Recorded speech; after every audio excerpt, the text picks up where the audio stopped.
രക്ഷിതാവ് വരട്ടെ.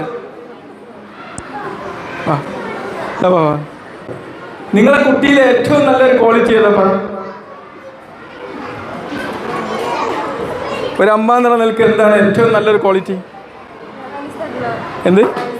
അൻസർ. ഒരു ക്ലാപ്പ് പിടിക്കും എല്ലാവരും. നിന്റെ കുട്ടിയിൽ ഏതാ നല്ല ഓക്കെ. എന്താണ് അൻസർ? അപ്പം എല്ലാവർക്കും ഒരു ക്ലാപ്പ് പിടിക്കും. ഏതായാലും അത് സ്കൂളിൻ്റെ ഒരു വിജയം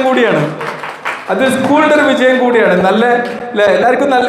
അപ്പോൾ അവരുടെ ശക്തികളിൽ നമ്മൾ കൂടുതൽ സമയം ഫോക്കസ് ചെയ്യണം. അവരൊരു വികൃതി കളിക്കുമ്പോഴേക്ക് ദേഷ്യം പിടിക്കുന്നതിന് പകരം അവർക്ക് ഒരുപാട് പ്ലസ് പോയിന്റ്സ് ഉണ്ടാവും. ഇപ്പോൾ നമ്മളൊക്കെ ഇപ്പോൾ ചില കുട്ടികൾ ചില നല്ല കാരുണ്യ പ്രവർത്തികളൊക്കെ ചെയ്യും. അതൊക്കെ അവരെങ്ങനെ എപ്പോഴും നമ്മളിങ്ങനെ പ്രൊജക്റ്റ് ചെയ്തുകൊണ്ടിരിക്കണം. നമ്മളെപ്പോഴും അവർ വികൃതി കളിച്ചു, അവരിങ്ങനെ കളിച്ചു, അവർ കൂട്ടുകാരോട് ഇങ്ങനെ പോയി എന്ന് പറയുന്നതിനേക്കാൾ ഉപരി നമ്മൾ എന്ത് ചെയ്യണം? അത്തരം കാര്യങ്ങളിൽ നമ്മൾ പിന്നെ നമ്മളെപ്പോഴും അവരുമായിട്ട് നന്നായിട്ട്